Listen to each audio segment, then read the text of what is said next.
নবীজির সঠিক বয়স কত, শুধু এই বিষয়টা জানলে আপনি অবাক হয়ে যাবেন। আমরা অনেকেই বিষয়টা জানি না। জিবরাইল আলাইহিস সালাতু ওয়াস সালাম একবার নবীকে জিজ্ঞেস করলেন, ইয়া রাসূলুল্লাহ, আপনার সঠিক বয়সটা কত একটু বলেন তো। নবীজি বলছে, আমার বয়সের কথা থাক, পরে বলি, আগে তোমার বয়সটা কত একটু বলো।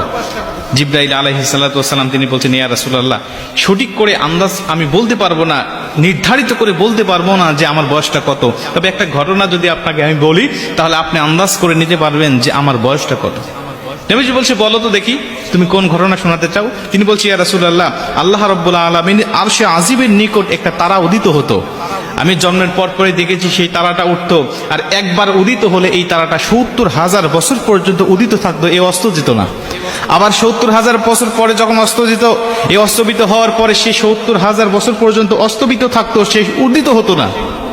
ইয়া রাসূলুল্লাহ, ইয়া হাবিবাল্লাহ, আপনি জেনে আশ্চর্য হবেন, যেই তারকা ৭০,০০০ বছর উঠলে আর নিভতো না, নিভলে আবার ৭০,০০০ বছর পরে উদিত হতো, এই তারকাটা আমি উঠতে আর অস্তবিত হতে দেখেছি ৭২,০০০ বার।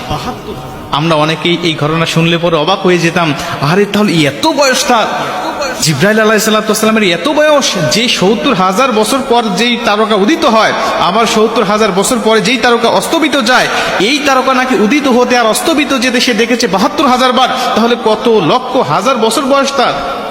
কিন্তু নবীজি কোনো বিচলিত হলেন না, নবীজি আশ্চর্য হলেন না। নবীজি স্বাভাবিকভাবে থেকে মুস্কি হাসি দিয়ে ডাক দিয়ে বলছে, জিবরাইল, ওই তারকা কি আজও তুমি দেখতে পাও? জিবরাইল বলছে, ইয়া রাসূলুল্লাহ, না, আমি আর দেখতে পাই না। নবীজি বলছে, ওই তারকাটা অন্য কেউ নয়, ওই তারকাটা ছিলাম আমি নবী, আমি নবীর নূর সেখানে উদিত হতো।